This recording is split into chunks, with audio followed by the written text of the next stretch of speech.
Sahabat setia Gowor yang dikasih Tuhan, Shalom. Hari ini adalah Jumat 21 Agustus 2020. Peringatan wajib Santo Pius ke-10 Paus. Siapakah dia? Nama Paus Pius ke-10 adalah Giuseppe Melchior Sarto. Ia lahir di Lecce pada tahun 1835. Ia adalah anak kedua dari 10 bersaudara. Ia lahir dalam keluarga yang sangat sederhana. Ayahnya berprofesi sebagai tukang pos.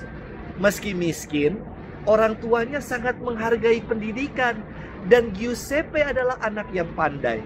Pada tahun 1858, Giuseppe ditabiskan sebagai seorang imam projo. Wafatnya Paus Leo ke-13 pada tahun 1903 membawa Kardinal Giuseppe ke Vatikan untuk mengikuti pemilihan Paus. Dalam konklav, Kardinal Giuseppe Sarto terpilih sebagai Paus yang baru dan mengambil nama Pius X. Paus Pius ke-10 dijuluki Paus Ekaristi. Beliaulah yang membuka kesempatan untuk penerimaan komuni pertama bagi anak-anak. Paus Pius X wafat pada 20 Agustus tahun 1914.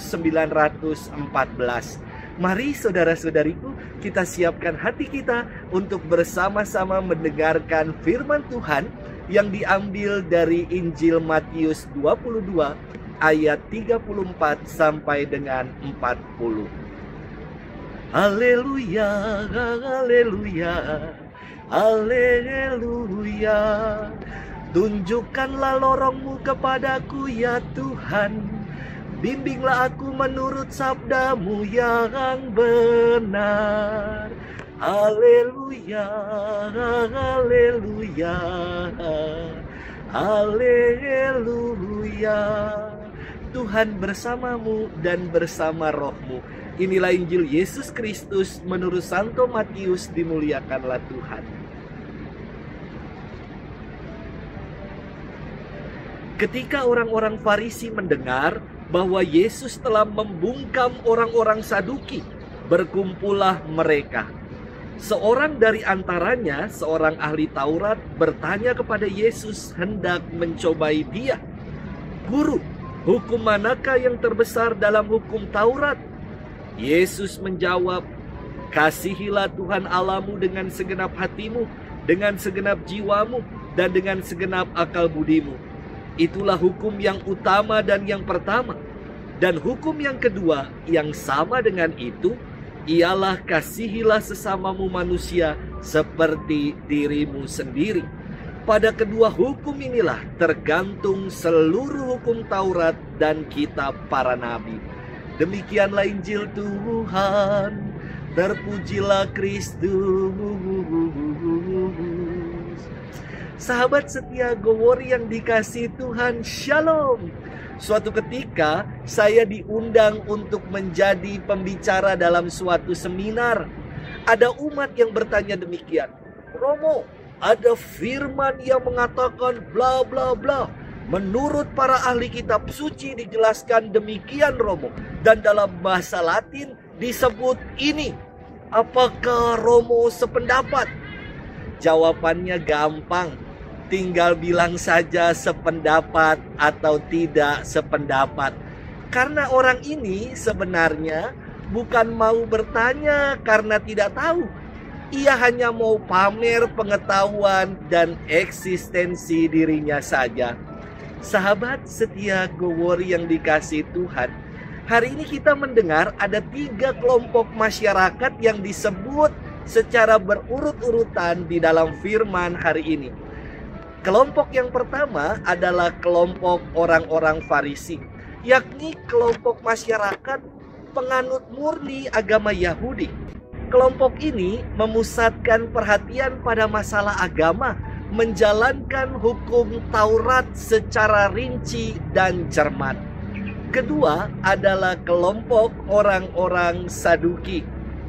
Mereka adalah para bangsawan, tuan tanah, termasuk dalam majelis Sanhedrin. Mereka sangat terpandang karena banyak orang Saduki yang duduk di posisi tinggi di dalam dunia politik. Contohnya, imam besar Yahudi selalu diambil dari orang-orang Saduki. Dan kelompok yang ketiga adalah ahli-ahli Taurat. Mereka adalah para cendekiawan Yahudi yang ahli mempelajari Taurat.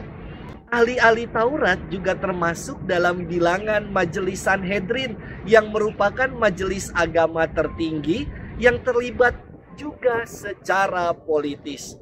Para ahli Taurat memelihara hukum dengan setia dan mewariskan kitab-kitab Taurat kepada para murid-muridnya dan mengharapkan supaya para muridnya mentaati hukum itu dengan sungguh-sungguh. Sahabat setia Gowori yang dikasihi Tuhan, hari ini kita mendengarkan kisah perihal seorang ahli Taurat yang hendak mencobai Yesus dan berkata, "Guru, hukum manakah yang terbesar dalam hukum Taurat?" Jelas sekali ini ngetes, pamer pengetahuan, dan hanya ingin unjuk gigi. Ada 613 perintah dalam kitab Taurat. Manakah yang paling utama? Yesus menjawab dengan jitu dan membuat sang ahli Taurat ini gigit jari. Yesus mengutip doa penting dalam agama Yahudi yang dikenal dengan Shema Israel yang ada di dalam kitab Ulangan 6 ayat 5 yang berbunyi demikian. "Kasihilah Tuhan Allahmu dengan segenap hatimu, dengan segenap jiwamu, dan dengan segenap akal budimu." Dan Yesus menambahkan hukum yang kedua yang ia kutipkan dari kitab Imamat 19 ayat 18 yang mengatakan, "Kasihilah sesamamu manusia seperti dirimu sendiri." Sahabat setia Gowori yang dikasihi Tuhan, hanya tinggal 2 perintah utama untuk mengikuti Tuhan. Kita diajak untuk mencintainya secara total, dan yang kedua kita diajak untuk mencintai sesama manusia seperti diri kita sendiri. Sudahkah kita menunaikan perintah-perintah Tuhan itu? Semoga kita bertekun untuk semakin mencintainya dan mengamalkan cinta kita pada Tuhan dengan mencintai sesama kita seperti diri kita sendiri. Tuhan memberkati kita sekalian di dalam nama Bapa dan Putra dan Roh Kudus. Amin.